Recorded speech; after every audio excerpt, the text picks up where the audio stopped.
Hi friends, கமனி idli பொடி எப்படி செய்யறதுன்னு பார்க்கலாம் வாங்க. ஒரு 17 காஞ்ச மிளகா பாருங்க, இந்த அளவுக்கு கலர் வர்ற அளவுக்கு நம்ம வறுத்துக்கலாம். உளுந்து நல்லா கோல்டன் ப்ரௌன் வர்ற அளவுக்கு வறுத்துக்கலாம். இந்த அளவுக்கு வந்தாலே போதும். நான் எடுத்தது வந்து கருப்பு உளுந்து, இந்த அளவுக்கு வறுத்து கொட்டியாச்சு. ஏன்னா கருப்பு உளுந்து வந்து முதுகுக்கு வந்து நல்லா தெம்பு. நீங்கள் வெள்ளை உளுந்து வேணாலும் எடுத்துக்கலாம். நான் இன்றைக்கி எடுத்துருக்கிறது கருப்பு உளுந்து. இது ரெண்டும் வறுத்தாச்சு.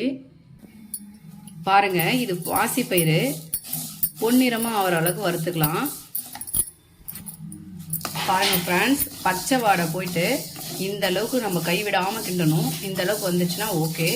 ஏன்னா நம்ம எந்த அளவுக்கு வறுக்கிறோமோ அதை பொறுத்து தான் நம்ம இட்லி பொடியோட டேஸ்ட்டே இருக்குது. பாருங்கள், பாசிப்பயிறு இந்த அளவுக்கு வறுத்தாச்சு. இப்போ கொட்டிக்கலாம்.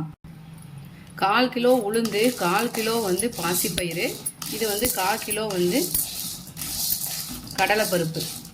இதையும் நல்லா பொன்னிறமாக வறுத்துக்கணும். ஒவ்வொரு பயிருமே நம்ம பார்த்து பார்த்து நல்லாவே வறுக்கணும். ஏன்னா கடலைப்பருப்புலாம் கொஞ்சம் வறுபடலாம் கூட ஒரு மாதிரி பச்சை வாசனை வரும்.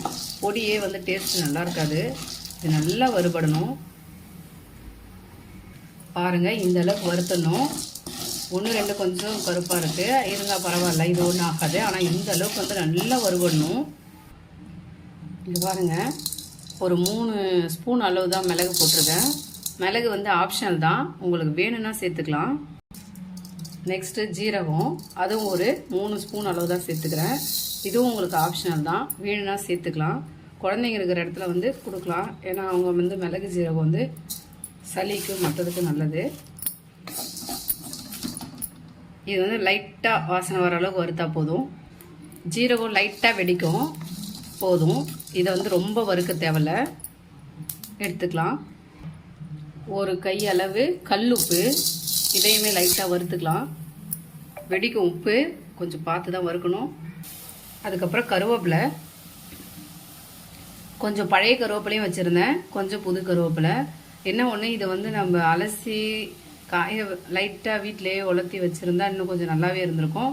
கொஞ்சம் ஈரம் கருவேப்பிலையும், ஆனால் லைட்டாக ஆயில் விட்டு வறுத்தா நல்லாயிடும். வறுத்து எடுத்துக்கலாம்.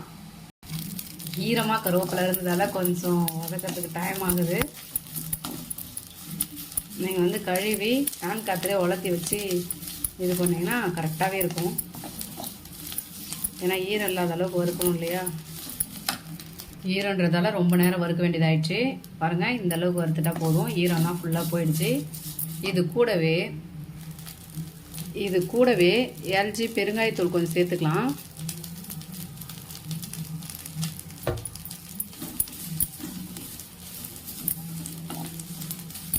அவ்வளோதான், எல்லாத்தையும் ஆற வச்சு மிக்சியில் அரைக்க வேண்டியது தான். பாருங்கள் ஃப்ரெண்ட்ஸ், கருவேப்பிலை கூடவே என்ன போட்டாச்சு, பெருங்காயத்தூளும் போட்டு வறுத்தாச்சு. இது வந்து கருப்பு உளுந்து நல்லா இந்த அளவுக்கு வறுத்து அழகாக அதுவும் எடுத்தாச்சு. பாசிப்பயிறு இந்த அளவுக்கு வறுத்து அதுவும் எடுத்தாச்சு. 17 காஞ்ச மிளகா, உங்கள் காரத்துக்கு தகுந்த மாதிரி நீங்கள் மிளகா போட்டுக்கலாம். அதுவும் வறுத்தாச்சு. உப்பு லைட்டாக வறுத்தா போதும், சிம்மில் வச்சு வறுத்தாச்சு. அப்புறம் மிளகு ஜீரகம் அதுவும் வறுத்தாச்சு. கடலைப்பருப்பு நல்லா இந்த அளவுக்கு வறுத்தணும். கொஞ்சம் சூடாக இருக்குது, அவ்வளோதாங்க. ஆற வச்சு அரைச்சா கமன்னு பொடி நமக்கு கிடச்சிரும், இட்லி பொடி. வாங்க, அரைச்சிட்ட பிறகு காமிக்கிறேன். பாருங்கள் ஃப்ரெண்ட்ஸ், நல்லா ஆறிடுச்சு. இப்போ நம்ம ஒரு மிக்ஸி ஜாரில் போட்டு அரைச்சிக்கலாம். அரைச்சிட்டு காமிக்கிறோம் ஃப்ரெண்ட்ஸ். பாருங்கள் ஃப்ரெண்ட்ஸ், பொடி ஃபுல்லாகவே அரைச்சாச்சு. கிட்டத்தட்ட 1.5 கிலோ இல்லை 1.25 கிலோவுக்கு இருக்கும். அந்த அளவுக்கு அரைச்சிட்டா நீங்கள் கொஞ்சமாக வேணா கூட அரைச்சிக்கலாம். இது வந்து நம்ம கருப்பு உளுந்தும் கருவேப்பிலையும் போட்டதால் கொஞ்சம் கலர் கம்மியாக இருக்கும். நல்ல காரம், நல்ல டேஸ்ட்டு. கொஞ்சம் நான் சாப்பிட்டே பார்த்தேன்.